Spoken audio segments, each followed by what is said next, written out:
Hello viewer, स्वागत है आपका मेरे YouTube channel study with doctor Pawan Oberoi पर। मैं doctor Pawan Oberoi, head of department faculty of commerce, Bhagwati college Meerut. Viewers, इस वीडियो में मैं आज आपसे डिस्कस करूंगा सीसीएस यूनिवर्सिटी के जो मेरठ में एमकॉम सेकेंड ईयर में और फोर्थ सेमेस्टर में जो आपका एग्ज़ाम है, आपका सब्जेक्ट है ऑपरेशन रिसर्च। तो उसमें मैं आज आपसे लास्ट पार्ट डिस्कस करूंगा, यानी कि पार्ट नंबर 4। ठीक है, तो आज मैंने सुबह मॉर्निंग में इसका पार्ट नंबर 3 अपलोड कर दिया था। और दूसरा, दो तरीके से मैं ये वीडियो अपलोड करता हूँ। एक मैंने प्लेलिस्ट बनाई है, जो लोग टीजीटी, पीजीटी और एनटीए नेट की तैयारी कर रहे हैं तो उनके भी जो है मिसलिनियस एमसीक्यूज क्वेश्चन के नाम से जो है एक मैं क्वेश्चन बैंक तैयार कर रहा हूँ अपनी प्लेलिस्ट में। ठीक है, तो उसमें तकरीबन मेरा टारगेट है 50,000 क्वेश्चंस का अपलोड करने का, तो वो हो जाएगा जल्दी पूरा। ठीक है, जहाँ तक मेरे हिसाब से 2-3 महीने में ही। तो मैं उसमें भी अपलोड कर रहा हूँ ताकि हिंदी मीडियम और इंग्लिश मीडियम में मिसलिनियस क्वेश्चन है, ताकि आप सारे ही सब्जेक्ट्स की स्टडी जो है वो मेरी प्लेलिस्ट के माध्यम से कर लें। ठीक है, मार्केट में क्योंकि बुक होती है तो 400, 500, 600 पेज की होती है, तो उसमें लिमिटेड क्वेश्चन होते हैं, 150 क्वेश्चन, 200 क्वेश्चन, 250 क्वेश्चन। लेकिन मेरी प्लेलिस्ट में आपको अनलिमिटेड क्वेश्चंस मिलेंगे। तो मैं इकोनॉमिक्स की अलग तैयार करूंगा और कॉमर्स की अलग तैयार करूंगा। ठीक है, तो कुछ प्लेलिस्ट जो हैं जो एनटीए नेट के या टीजीटी पीजीटी के सिलेबस में है, तो वो भी मैं अपलोड साथ के साथ कर देता हूँ।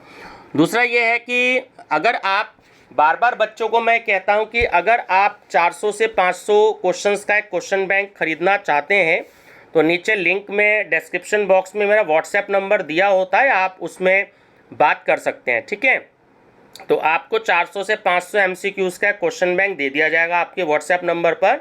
आपको बैंक अकाउंट नंबर दिया जाएगा, उसमें आप केवल 100 रुपये जमा करवा सकते हैं और उस 100 रुपये में आपको 400 से 500 क्वेश्चंस का एक एमसीक्यूज दे दिया जाएगा, क्वेश्चन बैंक पूरा जो मैं स्टडी करवा रहा हूँ। अगर आप और एक्स्ट्रा भी चाहते हैं जिसकी स्टडी मैंने नहीं करवाई है, तो वो भी आपको प्रोवाइड कराया जाएगा। ठीक है, और सीसीएस यूनिवर्सिटी का आर्ट्स एंड कॉमर्स साइड का अगर आप कोई क्वेश्चन पेपर लेना चाहते हैं किसी ईयर का, तो वो केवल 10 रुपये का चार्जेज लिया जाएगा और 1 ईयर का आपको क्वेश्चन पेपर दे दिया जाएगा।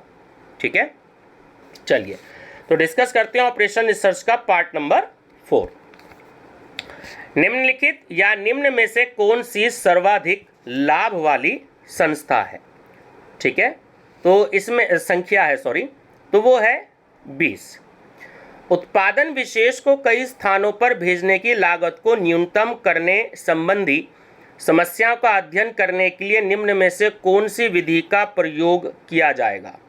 वितरण रीति का। सीपीएम में अधिक ध्यान दिया जाता है, तो सीपीएम जो होता है उसमें जो अधिक ध्यान दिया जाता है वो घटनाओं पर दिया जाता है। ठीक है, ये क्वेश्चन इंपॉर्टेंट है। क्रांतिक क्रियाओं के लिए फ्लोट्स शून्य नहीं होता है, तो यह बिल्कुल असत्य कथन है। किसी भी क्रिया में ढील की कुल अवधि वह अवधि है जिससे संबंधित क्रिया के प्रारंभिक समय को यदि विलंबित कर दिया जाए तो इससे परियोजना समापन की अवधि पर, ऑप्शन बी, कोई भी प्रभाव नहीं होता। ठीक है, यदि किसी क्रिया की स्वतंत्र ढील की अवधि का मूल्य ऋणात्मक आता है तो उसे शून्य मान लिया जाता है, यह कथन है बिल्कुल सत्य। क्रियाओं में ढील अवधि के लिए फ्लोट्स का प्रयोग किया जाता है, यह कथन है बिल्कुल सत्य। सेवा या सुविधा प्राप्त करने के लिए प्रत्येक इकाई जो सेवा केंद्र पर सेवा प्राप्त करने के उद्देश्य से आती है तो उसे ग्राहक कहते हैं, यह कथन भी बिल्कुल सत्य है। एलएसटी का पूरा नाम क्या है? ये भी एनटीए नेट में आया हुआ क्वेश्चन है और आपका पीजीटी टीजीटी में भी। एलएसटी का पूरा नाम होता है लेटेस्ट स्टार्ट टाइम। जिन घटनाओं का शिथिल समय शून्य होता है वह घटनाएं कहलाती हैं क्रांतिक घटनाएं। ईएसटी की गणना हेतु परियोजना की प्रारंभिक घटना का ईएसटी शून्य माना जाता है, तो यह कथन बिल्कुल सत्य है। ईएफटी का पूरा नाम अर्लीस्ट फिनिश टाइम है, ध्यान रखना है आपको, है ना, इसमें तो सत्य दिया है। लेकिन वैसे ईएफटी का पूरा नाम होता है अर्लीस्ट फिनिश टाइम। ठीक है, ध्यान रखेंगे। किसी क्रिया के लिए ईएसटी एवं उस क्रिया की अवधि या समानुपात के योग को कहते हैं, तो उसे हम ईएफटी कहते हैं। किसी भी घटना के लिए उसके विलंबित, समाप्ति तथा शीघ्रातिशीघ्र घटित होने वाले समय का अंतर उस डैश कहलाता है। तो घटना में ढील की अवधि कहलाता है। ठीक है, अरलेग की विधि में सेवा केंद्र के प्रत्येक स्तर को क्या कहते हैं? ऑप्शन बी के।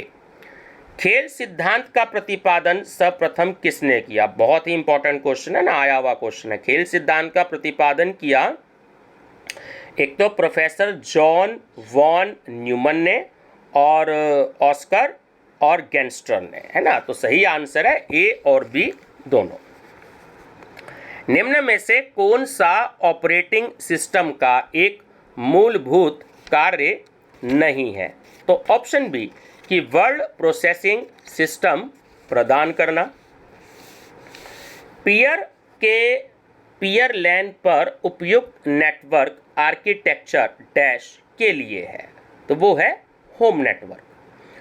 दोषपूर्ण इकाइयों की संख्या का नियंत्रण चार्ट कहलाता है, एनपी चार्ट। दोषों की संख्या का नियंत्रण चार्ट कहलाता है, सी चार्ट। सांख्यिकीय गुण नियंत्रण का दूसरा पहलू कहलाता है, तो उसको हम उत्पाद नियंत्रण और स्वीकृति निर्देशन दोनों कहते हैं। तो ऑप्शन सी करेक्ट है, ए और बी दोनों। सांख्यिकीय गुण नियंत्रण को उपकरणों के उस समूह के रूप में देखा जाना चाहिए जो निर्दिष्टीकरण, उत्पादन अथवा निरीक्षण प्रकारों से संबंधित निर्णयों को प्रभावित करता है। तो ये परिभाषा किसने दी है? तो option A Eugene L grant ने। रेखीय कार्यक्रम तकनीक की सबसे महत्वपूर्ण विधि है परिवहन विधि। असाम्यता को साम्यता में परिवर्तित करने हेतु निम्नलिखित में से किसे प्रयोग किया जाता है? शिथिल चर को।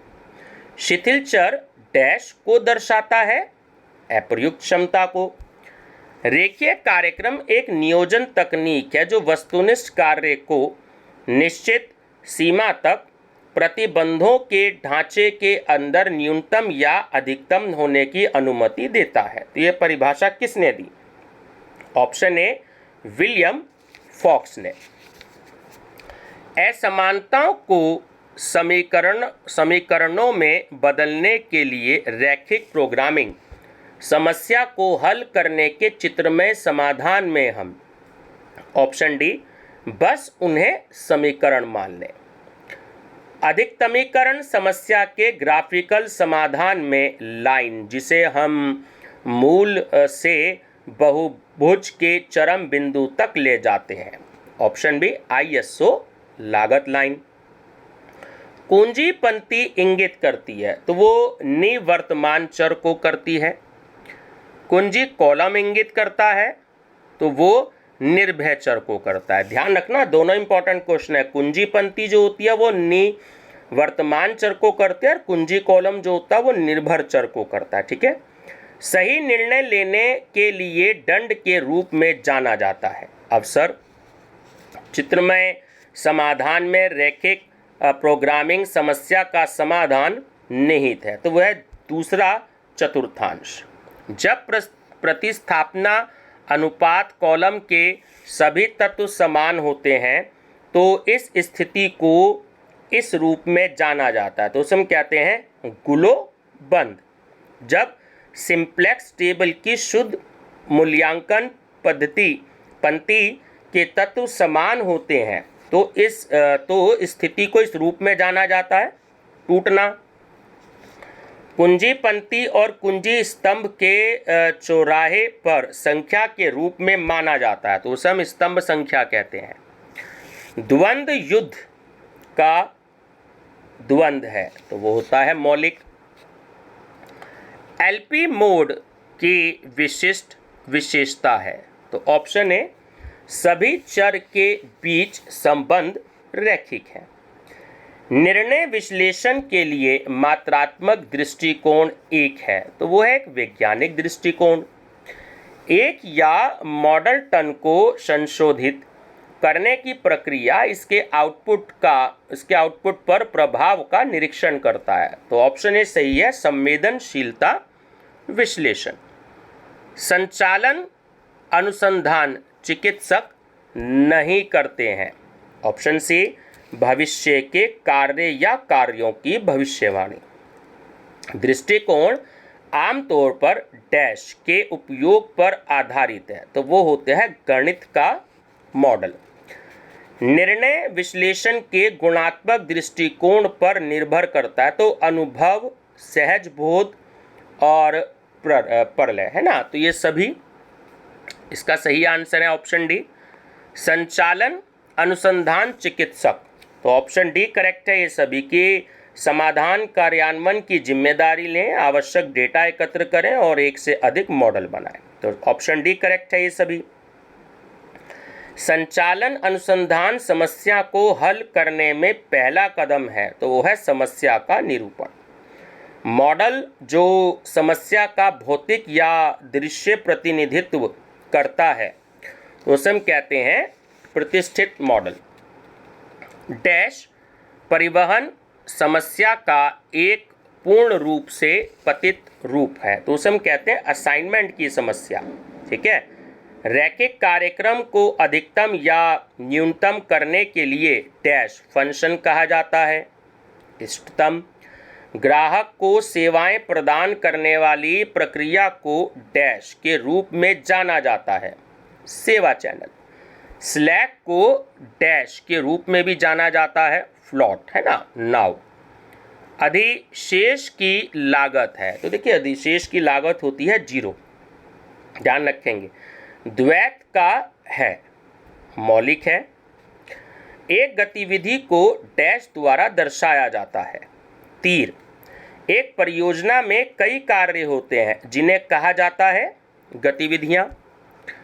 सही निर्णय लेने के लिए दंड को डैश के रूप में जाना जाता है, तो उसे हम अवसर लागत कहते हैं। सभी दिए गए अवरोधों से घिरा क्षेत्र क्या कहलाता है, तो उसे हम कहते हैं संभाव्य क्षेत्र। नेटवर्क आरेख में एक घटना को प्रत्येक डैश द्वारा दर्शाया जाता है। वृत्त, प्रारंभिक घटना जिसमें बिना किसी आने वाले तीर के सभी आउटगोइंग तीर हैं को गिना जाता है। 0, एक कतार प्रणाली का डैश वह राज्य है जहां सिस्टम में ग्राहकों की संख्या की संभावना समय पर निर्भर करती है, तो डी सही है, स्थिर अवस्था। वह मॉडल जिसमें केवल आगमन गिना जाता है और कोई प्रस्थान नहीं होता, तो उसे क्या कहा जाता है, शुद्ध जन्म मॉडल। एक रेखीय प्रोग्रामिंग समस्या में इष्टतम साधन है एक से अधिक। एक परिवहन तालिका में डैश या अधिक कोशिकाओं को एक निर्धारित सेट को लूप बनाने के लिए कहा जाता है। 4, सर्वर उपयोग कारक को डैश के रूप में भी जाना जाता है, तो यातायात की तीव्रता। यदि एक या अधिक चर गायब हो जाते हैं तो सिस्टम की एक भूल समाधान क्या कहलाता है, पतित समाधान। रैखिक प्रोग्रामिंग समस्या जिसे ग्राफिकल विधि द्वारा हल किया जा सकता है, तो वो होती है रैखिक बाधाएं। दंड की विधि को क्या कहा जाता है, बिग एम विधि। एक लीनियर प्रोग्रामिंग समस्या का एक संभावित समाधान जो उद्देश्य फंक्शन का अनुकूलन करता है, उसे कहा जाता है इष्टतम समाधान। डैश को छोड़कर EOQ को खोजने के लिए निम्नलिखित सभी का उपयोग किया जाता है, तो प्रतिवर्ष आदेशों की संख्या। किसी आदेश की नियुक्ति और उसके वितरण के बीच का समय क्या कहलाता है? समय सीमा। फ्री फ्लोट और टेल इवेंट स्लैक के बीच का अंतर है तो वह स्वतंत्र नाव है ना। फ्लो विश्लेषण डैश के लिए उपयोगी है तो वो होता है मुक्त तैराव। नौकरी बदलने वाली इकाइयां डैश विफल होने पर प्रतिस्थापन की समस्या महसूस होती है, अचानक और धीरे धीरे। डैश में आर्थिक आदेश आदेश यात्रा परिणाम। तो ऑप्शन ए सही है कि लागत और खरीद की लागत को बराबर करना। ठीक है, चलिए नेक्स्ट है अनुपात किसी व्यावसायिक संस्था के वित्तीय विश्लेषण के लिए एक महत्वपूर्ण आधार होते हैं। बिल्कुल सत्य है ये बात। अनुक्रमिक प्रतिरूपण विधि का उपयोग किया जाता है लागत व्यय कम करने के दृष्टिकोण से। अनुक्रमिक प्रतिरूपण विधि का प्रयोग परिवहन तथा व्यावसायिक क्षेत्रों में समय लागत तथा सेवा लागत में सामंजस्य लाने हेतु किया जाता है तो यह कथन बिल्कुल असत्य है। परिचालन शोध में समस्या के गणितीय मॉडलों का उपयोग किया जाता है जिससे निर्णय लेने में समय एवं श्रम की बचत नहीं होती है तो यह कथन है बिल्कुल असत्य। उत्पादन नियोजन का मुख्य उद्देश्य विभिन्न भागों में समन्वय स्थापित करना होता है जिससे कि उत्पादन कार्यों में संतुलन स्थापित किया जा सके तो यह कथन है बिल्कुल सत्य। उत्पादन नियोजन का मुख्य उद्देश्य विभिन्न भागों में, चलिए क्वेश्चन हो गया। नेक्स्ट है उत्पादन नियोजन उत्पादन से लेकर विपणन तथा इसके बाद उपभोक्ता तक के महत्वपूर्ण निर्णयात्मक प्रक्रिया है तो यह कथन है बिल्कुल सत्य। उत्पादन नियोजन संस्था के प्रबंधकों की मनोवैज्ञानिक एवं व्यक्तिक प्रेरणाओं को समाप्त कर देता है तो यह कथन भी जो है बिल्कुल सत्य है। डैश के अंतर्गत यह निर्धारित किया जाता है कि मशीन या विधि द्वारा किसी एक कार्य को करने में कितना समय लगना चाहिए। ऑप्शन ए परिचालन अनुसूचीयन।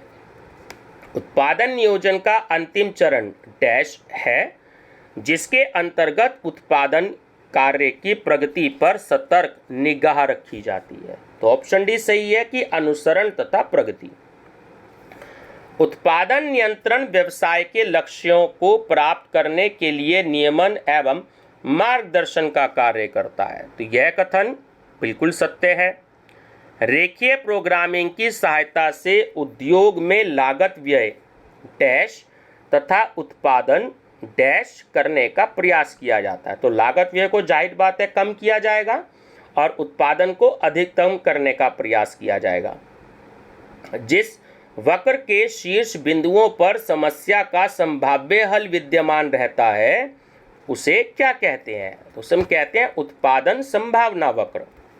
रेखीय प्रोग्रामिंग में चरों के पारस्परिक संबंधों को डैश में समीकरणों अथवा असमता संबंधों के रूप में प्रदर्शित किया जाता है। ऑप्शन ए गणितीय रूप में। उत्पादन नियंत्रण लेखा पर्यवेक्षणों को लिपिकीय कार्य से नहीं बचाता है तो बिल्कुल असत्य कथन है। उत्पादन नियंत्रण का मुख्य उद्देश्य डैश को उत्पादन विधि के अनुकूल बनाना होता है तो दोनों ही विधियां संयुक्त सुविधाओं और उपकरणों है ना तो सही आंसर है ए और बी दोनों।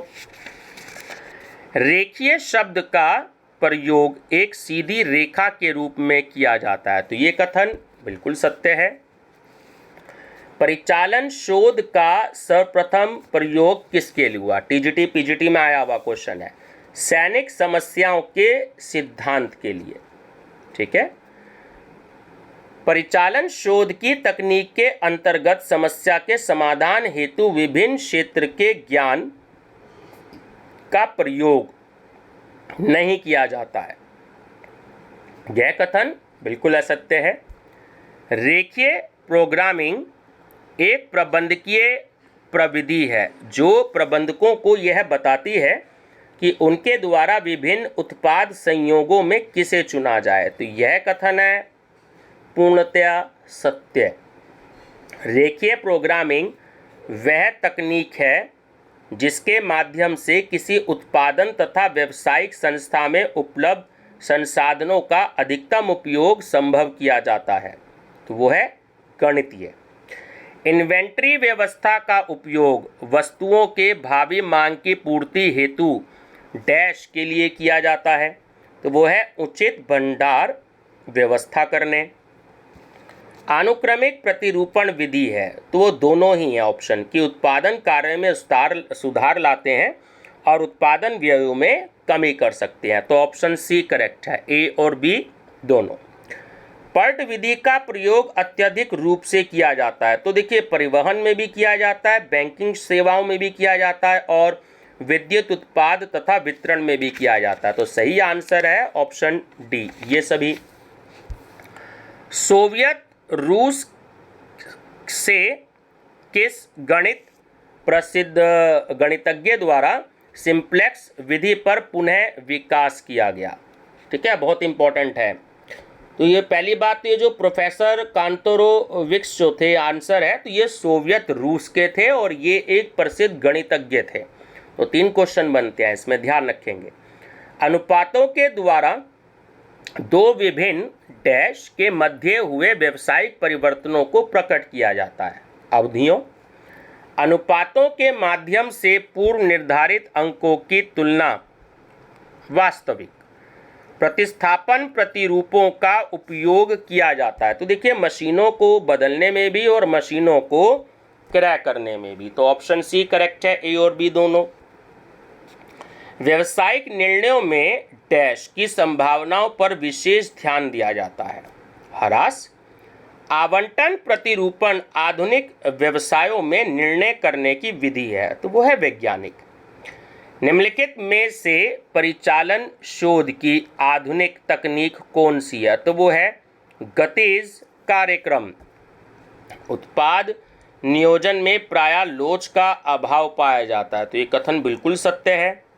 उत्पाद नियोजन प्रक्रिया है, तो ये एक विस्तृत प्रक्रिया है। ठीक। बजट एक अनुमानित आय व्यय पत्रक होता है। तो बिल्कुल आप जानती हैं, ये बिल्कुल सही बात है, सत्य कथन है। बिंदुओं के सेट में संभव क्षेत्र जो संतुष्ट करता है। तो ऑप्शन सी, दिए गए बाधाओं में से सभी। एक रेखीय प्रोग्रामिंग समस्या का उद्देश्य कार्य। ऑप्शन बी, कार्य को ऑप्टिमाइज किया जाना है। ठीक है, ऑप्टिमाइज किया जाना है। चलिए अब देखिए कुछ ये न्यूमेरिकल हैं। अगर आप 29 को देखेंगे ध्यान से, तो मैं ये पढ़ नहीं रहा, आप इसको पॉज करके देख लीजिएगा। तो उसका आंसर आपका 600 आएगा। ऐसी 30 नंबर की आपको इक्वेशन दे रखी है, तो उसका आंसर आएगा ना 36 है, ना 40 है और ना 30 है। सही आंसर है इनमें से कोई नहीं। इसी तरीके से 31 दे रखा है। ठीक है, इसको आप जब सॉल्व करेंगे तो उसका आंसर आएगा 140। इसी तरीके से 32 नंबर दे रखा है, आप पॉज करके देख लीजिएगा ना, इक्वेशन है तो आप इसको अच्छे से देख लीजिएगा, तो उसका आंसर बी आएगा। ऐसे ही 33 नंबर है, 33 नंबर को जब आप सॉल्व करेंगे तो उसका आंसर सी आएगा। ऐसे ही 34 नंबर है, जब आप इसको सॉल्व करेंगे तो इसका आंसर आपका डी आएगा। ठीक है, जिस अनुपात में लागतों को न्यूनतम तथा उत्पादन को अधिकतम संभव किया जाता है उसे हम क्या कहते हैं? तो उसे कहते हैं अनुकूलतम विकल्प। वर्तमान समय में अनेक व्यापारियों, उद्योगपतियों तथा व्यावसायिक फर्मों द्वारा रेखीय प्रोग्रामिंग विधि का व्यापक प्रयोग नहीं किया जाता है। तो यह कथन बिल्कुल असत्य है। चलिए, रेखीय प्रोग्रामिंग सर्वप्रथम कब विकसित हुई? बहुत इंपॉर्टेंट है, पीजीटी टीजीटी में आया हुआ। रेखीय प्रोग्रामिंग जो हुई वो सन 1947 में हुई, सबसे पहले विकसित। और रेखीय प्रोग्रामिंग तकनीक के जन्मदाता कौन है? तो वो है जॉर्ज बी डेटजिंग तथा मार्शल। ध्यान रखेंगे, जॉर्ज बी डेटजिंग तथा मार्शल। Professor LP. कांतोजोरोविक्स एक थे, तो वो एक रूसी गणितज्ञ थे। ठीक है, रेखीय प्रोग्रामिंग क्रियात्मक अनुसंधान तकनीक का भाग नहीं है। तो यह कथन बिल्कुल असत्य है। प्रोफेसर एल.वी. कांतोरोविक्स द्वारा रेखीय प्रोग्रामिंग का आविष्कार कब किया गया? ये भी इम्पोर्टेंट है, एग्जाम में आया हुआ। तो ये लीनियर प्रोग्रामिंग का जो आविष्कार हुआ ये 1956 में हुआ। ठीक है, ध्यान रखेंगे। जब दो या दो से अधिक चरों अथवा विकल्पों के माध्य प्रत्यक्ष अथवा समानुपातिक संबंध होता है तो उसे क्या कहते हैं? उसे हम कहते हैं रेखीय स्थिति।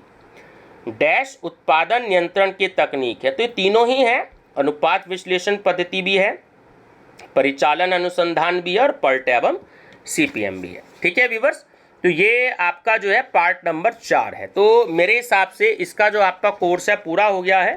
तो कुछ दिनों बाद जो है मैं और आपको इसके एमसीक्यूज़ दूंगा। मैं इंग्लिश में भी एमसीक्यूज़ कराऊंगा क्योंकि हिंदी में मैंने कंप्लीट कर लिया है। तो जो इंग्लिश मीडियम वाले स्टूडेंट हैं उनको भी मैटर अवेलेबल कराना है। तो अगर मेरे को हिंदी में कुछ और क्वेश्चन मैं रेडी करूंगा तो वो मैं आपसे जरूर डिस्कस करूंगा। मेरा चैनल पसंद आए तो study with doctor Pawan Oberoi को सब्सक्राइब कर लीजिएगा ना। प्लेलिस्ट आप विजिट करिएगा। आप लिंक शेयर करने के लिए कहते हैं बार बार सभी स्टूडेंट, और मैं बार बार एडवाइस देता हूं कि आप उस सब्जेक्ट की प्लेलिस्ट देखिए। उस प्लेलिस्ट में उस सब्जेक्ट की प्लेलिस्ट में आपको आपके मतलब की सारी वीडियोज़ अवेलेबल हो जाएंगी। ठीक है व्यूअर्स, थैंक यू।